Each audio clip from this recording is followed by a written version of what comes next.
ಯಾವುದೇ ಹೊಸ ಪಕ್ಷ ಬರ್ಲಿ ಅವ್ರಿಗೊಂದು ಪ್ರತಿಷ್ಠೆಯ ಪ್ರಶ್ನೆ ಆಗ್ಬಿಟ್ಟಿದೆ ಕಾವೇರಿ. ನೀವು ಬರೀ ಎರಡನೇ ಬೆಳೆ ನೀರಿಲ್ಲ ಅಂತೀರಾ, ನಮ್ಮಲ್ಲಿ ಇವತ್ತು ಒಂದೇ ಬೆಳೆಗೂ ಕೂಡ ನೀರ್ ಬಿಡ್ತಾ ಇಲ್ಲ. ನಮ್ಮಲ್ಲಿ ನಿಮ್ಗೆ ನೀರು ಬಿಟ್ಟಾಗ ನೀವು ಶೇಖರಣೆ ಮಾಡಿ ಇಟ್ಕೊಳ್ಳೋದಕ್ಕಾಗೋದಿಲ್ವಾ? ಇವ್ರ ಹೈಕಮಾಂಡ್ ಎಲ್ಲೋ ಕೂತಿರ್ತಾರೆ, ಅವರು ಯಾವ ಆದೇಶವನ್ನ ಹೊರಡಿಸ್ತಾರೋ ಇವ್ರು ಇಲ್ಲಿ ಕನ್ನಡಿಗರಿಗೆ ಅನ್ಯಾಯ ಆದ್ರೂ ಪರವಾಗಿಲ್ಲ ಅಂತ ಆದೇಶ ಹೊರಡಿಸ್ತಾರೆ. ನಮ್ಮ ಕರ್ನಾಟಕದಲ್ಲೂ ಕೂಡ ಪ್ರಾದೇಶಿಕ ಪಕ್ಷ ಇದ್ದಿದ್ರೆ ನಮ್ಮ ಪರವಾಗಿ ಕೂಡ ಕನ್ನಡಿಗರ ಪರವಾಗಿ ದನಿ ಎತ್ತಿ ಮಾತಾಡುವಂತ ಪಕ್ಷ ನಮ್ಗೆ ಇದ್ದಿದ್ರೆ ನಮ್ಮ ಕನ್ನಡಿಗರಿಗೆ ಈ ಪರಿಸ್ಥಿತಿ ಇರಲಿ. CWRC ಕಾವೇರಿ ನೀರು ನಿಯಂತ್ರಣ ಸಮಿತಿಯು ಮುಂದಿನ 15 ದಿನಗಳ ಕಾಲ KRS ಡ್ಯಾಮ್ ನಿಂದ 3,500 ಕ್ಯೂಸೆಕ್ ನೀರನ್ನ ತಮಿಳುನಾಡಿಗೆ ಬಿಡಬೇಕು ಅಂತ ಹೇಳಿ ಆದೇಶವನ್ನ ನೀಡಿದ್ದಾರೆ.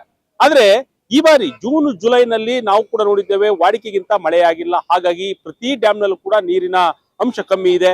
ಆ ನೀರಿನ ಇಲ್ಲದಿರುವ ಕಾರಣವಾಗಿ ಸಾಕಷ್ಟು ಜನರು ಒಂದು ರೀತಿಯಾಗಿ ಆಕ್ರೋಶವನ್ನು ವ್ಯಕ್ತಪಡಿಸಿದ್ದಾರೆ ಕನ್ನಡಿಗರು. ಆದ್ರೆ ಇಲ್ಲಿ ಬಹುತೇಕವಾಗಿ ನೀರನ್ನು ಯಾವುದೇ ಕಾರಣಕ್ಕೂ ಕೂಡ ತಮಿಳುನಾಡಿಗೆ ಹರಿಸಬಾರದು. ಈಗ ನೀರಿರ್ತಕ್ಕಂಥ ಸಂಖ್ಯೆನೇ ಕಮ್ಮಿ ಇದೆ. ಈಗ TMC ಇರ್ತಕ್ಕಂಥ ಸಂಖ್ಯೆನೇ ಎಲ್ಲಾ ಡ್ಯಾಮ್ನಲ್ಲೂ ಕೂಡ ನೀರು ಕಮ್ಮಿ ಇದೆ. ಹಾಗಾಗಿ ಈ ಸಮಯದಲ್ಲಿ ಏನಾದ್ರು ನೀರು ಬಿಟ್ಟಂತ ಸಂದರ್ಭದಲ್ಲಿ ಖಂಡಿತವಾಗ್ಲೂ ಕೂಡ ಕರ್ನಾಟಕದ ರೈತರಿಗೆ ಮತ್ತು ಕರ್ನಾಟಕದ ಜನತೆಗೆ, ಅದರಲ್ಲೂ ಕೂಡ ಬೆಂಗಳೂರಿನಂತ ಮಹಾನಗರಕ್ಕೆ ಕುಡಿಯುವ ನೀರಿಗೆ ಬಹಳಷ್ಟು ಹಾಹಾಕಾರ ಉಂಟಾಗುತ್ತೆ. ಹಾಗಾಗಿ ಅದನ್ನು ಶೇಖರಣೆ ಮಾಡಬೇಕು. ಅದು ಒಂದು ವೇಳೆ ನಾವು ಬಿಟ್ಟಲ್ಲಿ ಒಂದು ರೀತಿಯಾಗಿ ಪ್ರತಿಭಟನೆ ಮಾಡ್ತೀವಿ ಅಂತ ಹೇಳಿ ಎಚ್ಚರಿಕೆಯನ್ನು ಕೊಟ್ಟಿದ್ರು. ಇವತ್ತು ಸಾಂಕೇತಿಕವಾಗಿ ಇವತ್ತು ಫ್ರೀಡಂ ಪಾರ್ಕ್ ನಲ್ಲಿ ಕನ್ನಡ ಪರ ಹೋರಾಟಗಾರರು ಕೂಡ ಒಂದು ಪ್ರತಿಭಟನೆಯನ್ನು ಮಾಡಿದ್ರು. ಪ್ರತಿಭಟನಾಕಾರರು ನಮ್ಮ ಜೊತೆ ಇದ್ದಾರೆ, ಮಾತನಾಡೋಣ. ಯಾವ ರೀತಿಯಾಗಿ ಉಗ್ರ ಹೋರಾಟವನ್ನು ನಡೆಸ್ತಾರೆ, ಮುಂದಿನ ದಿನಗಳಲ್ಲಿ ಯಾವ ರೀತಿಯಾದಂತಹ ಹೋರಾಟವನ್ನ ಯಾವ ಸ್ವರೂಪಕ್ಕೆ ತಗೊಂಡು ಹೋಗ್ತಾರೆ, ಎಲ್ಲದ್ರ ಬಗ್ಗೆ ಮಾತನಾಡೋಣ ಬನ್ನಿ.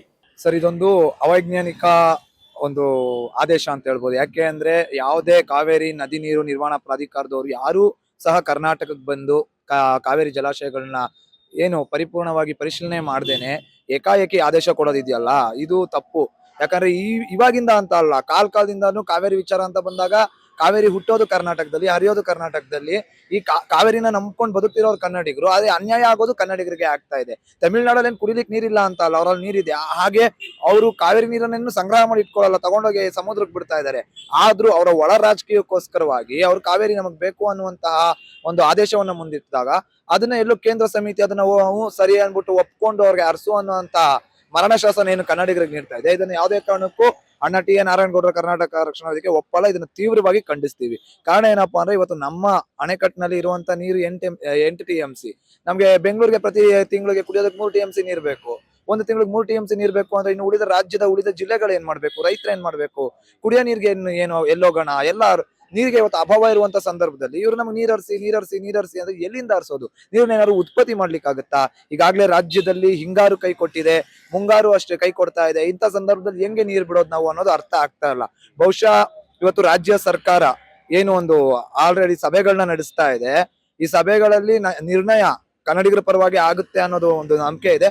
ಒಂದು ವೇಳೆ ಏನಾದ್ರು ರಾಜ್ಯ ಸರ್ಕಾರ ತಮಿಳುನಾಡಿಗೆ ನೀರ್ ಹರಿಸ್ಬೇಕು ಅನ್ನುವಂತ ನಿರ್ಣಯಕ್ಕೆ ಬಂದ್ರೆ ರಾಜ್ಯಾದ್ಯಂತ ಉಗ್ರ ಹೋರಾಟಕ್ಕೆ ಅಣ್ಣ TN ನಾರಾಯಣಗೌಡ ಕರ್ನಾಟಕ ರಕ್ಷಣಾ ವೇದಿಕೆ ಕರೆ ಕೊಡುತ್ತೆ.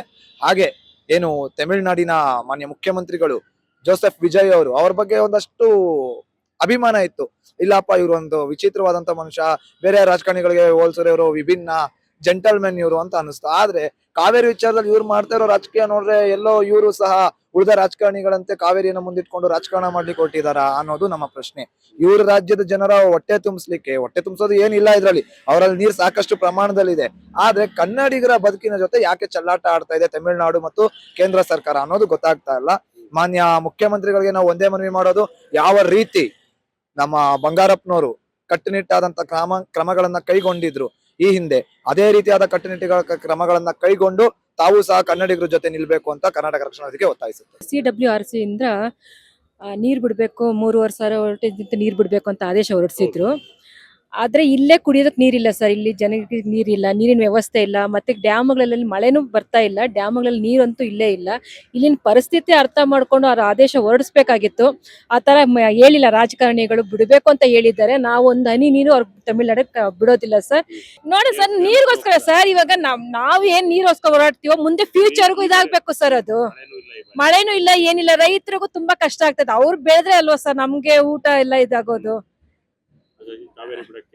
ಇದಿಲ್ಲ ಸರ್, ತಮಿಳ್ನಾಡು ಕಾವೇರಿ ಬಿಡೋದಿಲ್ಲ ಸರ್. ಚಿಕ್ಕ ಹುಡುಗರಿಂದ ನೋಡ್ಕೊಂತ ಬಂದಿದೀವಿ. ಬರೀ ಕಾವೇರಿ ಹೋರಾಟ ಇದು ಅಂತಿಮನೇ ಇಲ್ಲ. ಎಲ್ಲಿವರೆಗೂ ಇದು ನೋಡೋದು? ನಮ್ಮ ಫ್ಯೂಚರ್ ಅಲ್ಲೂ ನಮ್ಮ ಮಕ್ಳು ಏನಾಗ್ಬೇಕು ಈ ತರ ಆದ್ರೆ? ಇಲ್ಲಿಗೆ ಅದು ಅಂತಿಮ ಆಗ್ಬೇಕು ಅಂದ್ರೆ ಅವರಲ್ಲೊಂದು ಮನವಿ, ಈ ನಮ್ಮಲ್ಲಿ ಹೆಂಗೆ ಹಿಂದೆ ನಮ್ಮ ಅಮ್ಮಣ್ಣಿ ರಾಣಿ ಇದ್ದಾರೆ, ಅವರು ತಮ್ಮ ಒಡವೆ ಇಟ್ಟು ಕನ್ನಂಬಾಡಿ ಕಟ್ಸಿದ್ರು. ಹಿಂದೆ ರೈತರು ಎಷ್ಟೋ ಜನ ತ್ಯಾಗ ಮಾಡಿದ್ದಾರೆ ಕನ್ನಂಬಾಡಿ ಕಟ್ಟಕ್ಕೆ. ನೀವು ತಮಿಳ್ನಾಡವರು ಇಂಥ ಒಂದು ಕನ್ನಂಬಾಡಿ ಕಟ್ಟೆ ಕಟ್ಟೋಕೆ ಯಾಕೆ ಯೋಚನೆ ಮಾಡಬಾರ್ದು?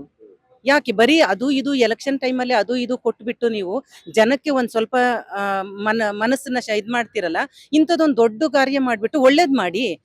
ಈಗ ನೀರ್ ಹರಿಯೋದನ್ನ ಮಳೆಗಾಲದಲ್ಲಿ ಶೇಖರಿಸಿ ಇಟ್ಕೊಳ್ಳಿ. ಯಾಕಂತ ಯೋಚನೆಗಳು ನಿಮಗ್ ಬರ್ತಾ ಇಲ್ಲ? ಬೇರೆಯವ್ರದೇ ಬೇಕಾ ನಿಮಗೆ? ಇಲ್ಲಿ ನಾವ್ ಹೆಂಗ್ ಬಿಟ್ಕೊಡಕ್ಕಾಗತ್ತೆ? ನಾವೇ ಉಪವಾಸ ಇರುವಾಗ ನಿಮಗೆ ಹೆಂಗ್ ಊಟ ಕೊಡಕ್ಕಾಗತ್ತೆ? ನಾವು ನಮ್ಮನೆ ಮಕ್ಳು, ನಮ್ಮನೆ ರೈತರು ಎಷ್ಟು ಜನ. ನೀವು ಬರೀ 2ನೇ ಬೆಳೆ ನೀರಿಲ್ಲ ಅಂತೀರಾ. ನಮ್ಮಲ್ಲಿ ಇವತ್ತು 1ನೇ ಬೆಳೆಗೂ ಕೂಡ ನೀರ್ ಬಿಡ್ತಾ ಇಲ್ಲ. ನಮಗೆ ನೀರ್ ಬಿಡ್ತಾ ಇಲ್ಲ. ನೀವು ಹೇಳ್ಬಿಟ್ಟು ನಮ್ಮ ಮುಖ್ಯಮಂತ್ರಿಗಳಿಗೆ ಶಿಫಾರಸ್ ಮಾಡಿ ನೀರ್ ಕೇಳಿದ್ರೆ ನಾವ್ ಎಲ್ಲಿಂದ ಕೊಡ್ಬೇಕು? ದಯವಿಟ್ಟು ಕೈ ಮುಗಿದು ಕೇಳ್ತೀನಿ. ನಾನು ಇಲ್ಲಿ ಹುಟ್ಟಿ ಬೆಳೆದ ಮಗಳಾಗಿ ನಾನು ಕೇಳ್ತೀನಿ. ಇಲ್ಲಿ ಸಿಎಂ ಆಗಿರ್ಬೋದು, ಅಲ್ಲಿ ಸಿಎಂ ಆಗಿರ್ಬೋದು, ಒಂದ್ ಒಳ್ಳೆ ನಿರ್ಧಾರ ತಗೊಳ್ಳಿ. ಇದು ಫ್ಯೂಚರ್ಗೆ ಅನುಕೂಲ ಮಾಡ್ಕೊಡಿ. ಭವಿಷ್ಯದಲ್ಲಿ ಎಲ್ರಿಗೂ ಒಳ್ಳೇದಾಗ್ಬೇಕು. ದಯವಿಟ್ಟು ಇದನ್ನ ನೀರನ್ನ ಬಿಡೋ ಅಂತ ಮನಸ್ಸು ಮಾಡ್ಬೇಡಿ ಮುಖ್ಯಮಂತ್ರಿಗಳೇ. ಮಾಡಿದ್ರೆ ಮಾತ್ರ ನಮ್ ಪ್ರಾಣನಾದ್ರೂ ನಾವು ಕೊಟ್ಟು ಹೋರಾಟ ಮಾಡೋಕೆ ಸಿದ್ಧವಾಗಿದ್ದೀವಿ. ಇಲ್ಲಿ ಈ ವರ್ಷ ಮಳೆನೇ ಇಲ್ಲ ಸರ್. ಎಲ್ಲಾ ಕಡೆ ನೋಡ್ತಾ ಇದ್ದೀರಾ, ಬರಗಾಲ ಅಂದ್ರೆ ಬರಗಾಲ ಬರ್ತಾ ಇದೆ. ಎಲ್ಲಾದ್ರೂ ರೇಟ್ ಜಾಸ್ತಿ ಆಗ್ತಾ ಇದೆ ಮಳೆ ಇಲ್ಲದೆ ಇರೋದ್ರಿಂದ. ನೋಡಿದ್ರೆ ಇವಾಗ ಇವ್ರು ನೀರ್ ಬಿಡ್ತೀವಿ ಅಂತಂದ್ರೆ ಮುಂದೆ ನಮ್ಮ ಕರ್ನಾಟಕದಲ್ಲಿ ತುಂಬಾ ಸಮಸ್ಯೆ ಜಾಸ್ತಿ ಆಗುತ್ತೆ. ಅದ್ರಲ್ಲೂ ಕಾವೇರಿನೇ ನಂಬ್ಕೊಂಡು ಬದುಕ್ತಿರೋ ಅಂತವ್ರು ನಾವು. ಕಾವೇರಿ ಇಲ್ಲ ಅಂದ್ರೆ ನಮಗ್ ಬದುಕೋದಕ್ ತುಂಬಾ ಕಷ್ಟ ಆಗುತ್ತೆ. ಇಲ್ಲಿ ತುಂಬಾ, ಯಾಕೆಂದ್ರೆ ಹೊರ್ಗಡೆಯಿಂದನೂ ಜನ ಬಂದ್ ನೆಲೆಸಿದ್ದಾರೆ ಇಲ್ಲಿ. ಹಾಗಾಗಿ ದಿನೇ ದಿನಕ್ಕೆ ಜನಸಂಖ್ಯೆ ಜಾಸ್ತಿ ಆಗಿದೆ ನಮ್ಮ ಬೆಂಗಳೂರಲ್ಲೂ ಕೂಡ. ಕಾವೇರಿಗೆ ತುಂಬಾ ವ್ಯಾಲ್ಯೂ ಇದೆ. ಹಾಗಾಗಿ ಒಂಚೂರು ಮುಖ್ಯಮಂತ್ರಿ ಅವರು ಇದ್ರ ಬಗ್ಗೆ ಯೋಚನೆ ಮಾಡ್ಬೇಕು. ಯೋಚನೆ ಮಾಡಿ ನಿರ್ಧಾರ ತಗೋಬೇಕು ಅಂತ ಕೇಳ್ಕೊತೀನಿ ಸರ್ ಅವರಲ್ಲಿ. ನೋಡಿ, ನಿನ್ನೆ ಅಷ್ಟೇ CWRC ಏನು ಕಾವೇರಿ ಸಮಿತಿ ರಚನೆ ಏನಿದೆ, 15 ದಿನಗಳ ಕಾಲ 3,500 ಕ್ಯೂಸೆಕ್ ನೀರ್ನ ಬಿಡ್ಬೇಕು ಅಂತ ಆದೇಶವನ್ನ ಮಾಡಿದೆ. ಆ ತಕ್ಷಣದಲ್ಲೇ ನಮ್ಮ ಕರ್ನಾಟಕ ರಕ್ಷಣಾ ವೇದಿಕೆ ನಮ್ಮ ರಾಜ್ಯಾಧ್ಯಕ್ಷರಾದ TN ನಾರಾಯಣಗೌಡರು ಇವತ್ತು ಎಲ್ಲರಿಗೂ ಕೂಡ ಕರೆ ಕೊಟ್ಟು ಇವತ್ತು ಸಾಂಕೇತಿಕ ಪ್ರತಿಭಟನೆನ ಇವತ್ತು ಫ್ರೀಡಂ ಪಾರ್ಕ್ ಅಲ್ಲಿ ನಾವು ಹಮ್ಮಿಕೊಂಡಿರೋದು. ಈ ಕಾವೇರಿ ಘರ್ಷಣೆ ಇವತ್ತು ಈ ನಿನ್ನೆ ಮೊನ್ನೆಯದಲ್ಲ, ಹಲವಾರು ವರ್ಷಗಳಿಂದ ನಡೀತಲೇ ಬಂದಿದೆ. ಅವಾಗೆಲ್ಲಾಗ್ಲೂ ಕೂಡ ನಮ್ಮ ಕನ್ನಡಿಗರಿಗೆ ಮಲತಾಯಿ ಧೋರಣೆ ಅಂದ್ರೆ ತಪ್ಪಾಗ್ಲಾರ್ದು. ಇವತ್ತು ತಮಿಳ್ನಾಡಲ್ಲಿ ಏನಾಗ್ಬಿಟ್ಟಿದೆ ಅಂದ್ರೆ, ಯಾವುದೇ ಹೊಸ ಪಕ್ಷ ಬರ್ಲಿ ಅವ್ರಿಗೊಂದು ಪ್ರತಿಷ್ಠೆಯ ಪ್ರಶ್ನೆ ಆಗ್ಬಿಟ್ಟಿದೆ ಕಾವೇರಿ. ಕನ್ನಡಿಗರನ್ನ ಮಣಿಸಿ ಕಾವೇರಿ ನೀರನ್ನ ತಂದ್ರೆ ಅಲ್ಲಿನ ತಮಿಳಿನರನ್ನ ಮೆಚ್ಚಿಸ್ಬೋದು, ಅವರ ಒಂದು ರಾಜಕೀಯದಲ್ಲಿ ಹೋಲೈಕೆ ಮಾಡ್ಬೋದು ಅಂತೇಳಿ ಅವ್ರು ಪ್ರತಿ ವರ್ಷ ಖ್ಯಾತೆ ತಗೊಂಡ್ ಬರ್ತಾನೆ ಇದ್ದಾರೆ. ಈ ವರ್ಷವೂ ಕೂಡ ಅದೇ ರೀತಿ ಅವ್ರು ತಗೊಂಡ್ ಬಂದಿದ್ದಾರೆ ಖ್ಯಾತೆ. ಆದ್ರೆ ನಮ್ಗೆ ಇವತ್ತು ಕುಡಿಯೋದಕ್ಕೆ ನೀರಿಲ್ಲ, ನಮ್ಮ ರೈತರಿಗೆ ಇವತ್ತು ವ್ಯವಸಾಯ ಮಾಡೋದಕ್ಕೆ ನೀರಿಲ್ಲ, ಅವ್ರಿಗೆ 2ನೇ ಬೆಳೆ ಬೆಳೆಯೋದಕ್ಕೆ ನೀರ್ ಬಿಡಿ ಅನ್ನೋದು ಯಾವ ನ್ಯಾಯ? ಪ್ರತಿ ವರ್ಷವೂ ಇದೆ. ನಿಮ್ಗೆ ನೀರು ಬಿಟ್ಟಾಗ ನೀವು ಶೇಖರಣೆ ಮಾಡಿ ಇಟ್ಕೊಳ್ಳೋದಕ್ಕಾಗೋದಿಲ್ವಾ? ನಮ್ಮ ಸರ್ಕಾರಗಳು ಕೂಡ, ಯಾವುದೇ ಸರ್ಕಾರ ಬಂದ್ರೂ ಕೂಡ ನಮಗೆ ಕನ್ನಡಿಗರಿಗೆ ಮಲತಾಯಿ ಧೋರಣೆನೆ ನಡ್ಕೊಂಡ್ ಬರ್ತದೆ. ಯಾಕೆ ಅಂದ್ರೆ ಇವ್ರ ಹೈಕಮಾಂಡ್ ಎಲ್ಲೋ ಕೂತಿರ್ತಾರೆ, ಅವರು ಯಾವ ಆದೇಶವನ್ನ ಹೊರಡಿಸ್ತಾರೋ ಇವ್ರು ಇಲ್ಲಿ ಕನ್ನಡಿಗರಿಗೆ ಅನ್ಯಾಯ ಆದ್ರೂ ಪರವಾಗಿಲ್ಲ ಅಂತ ಆದೇಶ ಹೊರಡಿಸ್ತಾರೆ. ಆದ್ರೆ ಈ ಸಲ ಹಾಗಾಗ್ಬಾರ್ದು. ನಾವು ಕರ್ನಾಟಕ ರಕ್ಷಣೆಗೆ ನಾರಾಯಣಗೌಡರ ಸಂಘಟನೆಯಿಂದ ಸರ್ಕಾರಕ್ಕೆ ಎಚ್ಚರಿಕೆ, ಮನವರಿಕೆ, ಎಚ್ಚರಿಕೆಯನ್ನ ನೀಡ್ತಾ ಇದೀವಿ. ಈ ಬಾರಿ ನೀವು ಏನಾದ್ರೂ ಕನ್ನಡಿಗರಿಂದ ಆಯ್ಕೆಯಾಗಿ ಹೋಗಿ ಕೂತಿದ್ದೀರಾ ಸ್ವಾಮಿ, ಮಾನ್ಯ DK ಶಿವಕುಮಾರ್ ಅವ್ರಿಗೆ ಹೇಳೋದು, ಮಾನ್ಯ ಮುಖ್ಯಮಂತ್ರಿಗಳಿಗೆ, ಕನ್ನಡಿಗರಿಂದ ಆಯ್ಕೆಯಾಗಿ ಕೂತಿದ್ದೀರಾ, ನಿಮ್ಗೆಲ್ಲಾ ಅಧಿಕಾರವೂ ಇದೆ. ಯಾಕೆಂದ್ರೆ ಅದಕ್ಕೆ ಒಂದು ಚಿಕ್ಕ ಉದಾಹರಣೆ ಅಂದ್ರೆ, ಹಿಂದೆ ಬಂಗಾರಪ್ಪನವರ ಸರ್ಕಾರ ಇದ್ದಂತ ಸಂದರ್ಭದಲ್ಲಿ ಇದೇ ಕಾವೇರಿ ವಿಚಾರದಲ್ಲಿ ಅವತ್ತು ಹೋರಾಟವನ್ನ ನಡೆದಾಗ ಬಂಗಾರಪ್ಪನವರು ನನಗೆ ಯಾವುದೇ ರಾಜಕೀಯವೇ ಬೇಡ ಅಂತೇಳಿ ರಾಜೀನಾಮೆಯನ್ನ ಕೊಟ್ಟು ಅವತ್ತು ಕಾವೇರಿ ನೀರು ಹರಿದೇ ಇರೋ ತರ ಅವರು ನಮೂದನೆ ತಂದಂತದ್ದು. ಅವತ್ತು ಅವರು ಕನ್ನಡಿಗರ ಮನಸ್ಸಲ್ಲಿ ಇದುವರೆಗೂ ಅವರು ಅವಿಸ್ಮರಣೀಯವಾಗಿ ನಿಂತಿದ್ದಾರೆ. ಇವತ್ತು ನಾವು ಅವ್ರನ್ನ ನೆನ್ಸ್ಕೋತಾ ಇದೀವಿ ಅಂದ್ರೆ ಅವತ್ತು ಅವರು ಕೊಟ್ಟಂತಹ ಆದೇಶ. ಆ ರೀತಿ ಒಂದು ಆದೇಶ ಹೊರಡಿಸಿ, ಯಾಕಂದ್ರೆ ಇವತ್ತು ನೀವು ಕನ್ನಡಿಗರು ಆಯ್ಕೆ ಮಾಡಿ ನಿಮ್ಮನ್ನ ಅಲ್ಲಿ ಕೂರ್ಸಿರೋದು. ಇಲ್ಲಿ ಕರ್ನಾಟಕದಲ್ಲಿ ನೀವು ಕನ್ನಡಿಗರ ಪರವಾಗಿರೋದ್ರಿಂದ ನಮಗೆ ಅನುಕೂಲವಾಗುವ ರೀತಿಯಲ್ಲಿ ಕನ್ನಡಿಗರ ಅಸ್ಮಿತೆಗೆ, ಕಾವೇರಿ ನದಿ ನೀರು ಅನ್ನೋದು ಕನ್ನಡಿಗರ ಅಸ್ಮಿತೆಯ ಪ್ರಶ್ನೆ, ಆ ಪ್ರಶ್ನೆಗೆ ಧಕ್ಕೆ ಆಗದಿರೋ ತರ ನೀವು ನಿರ್ಧಾರವನ್ನ ಕೈಗೊಂಡ್ರೆ ಕನ್ನಡಿಗರು ನಿಮ್ಮ ಪರವಾಗಿ ನಿಲ್ತಾರೆ. ಯಾಕಂದ್ರೆ ಇವತ್ತು ಕನ್ನಡಿಗರು ಯಾರು ದಡ್ರಲ್ಲ. ಇವತ್ತು ನೋಡ್ತಾ ಇದೀವಿ ಯಾವ ವ್ಯವಸ್ಥೆ ಇವತ್ತು ನಮ್ಮ ಕರ್ನಾಟಕದಲ್ಲಿದೆ ಅಂತ. ನಮ್ಮ ಕರ್ನಾಟಕದಲ್ಲೂ ಕೂಡ ಪ್ರಾದೇಶಿಕ ಪಕ್ಷ ಇದ್ದಿದ್ರೆ, ನಮ್ಮ ಪರವಾಗೂ ಕೂಡ ಕನ್ನಡಿಗರ ಪರವಾಗಿ ದನಿ ಎತ್ತಿ ಮಾತಾಡುವಂತ ಪಕ್ಷ ನಮ್ಗಿದ್ದಿದ್ರೆ ನಮ್ಮ ಕನ್ನಡಿಗರಿಗೆ ಇವತ್ತು ಈ ಪರಿಸ್ಥಿತಿ ಇರ್ಲಿಲ್ಲ. ಆ ಚಿಂತನೆಯಲ್ಲಿ ಜನ ಇದ್ದಾರೆ. ಎಚ್ಚರ, ಸರ್ಕಾರ ಕೇಳೋದು ಆ ಚಿಂತನೆಯಲ್ಲಿದ್ದಾರೆ. ಹಾಗಾಗಿ ನಿಮಗೆ ಎಚ್ಚರಿಕೆಯನ್ನ ಕೊಡ್ತಾ ಇದೀವಿ.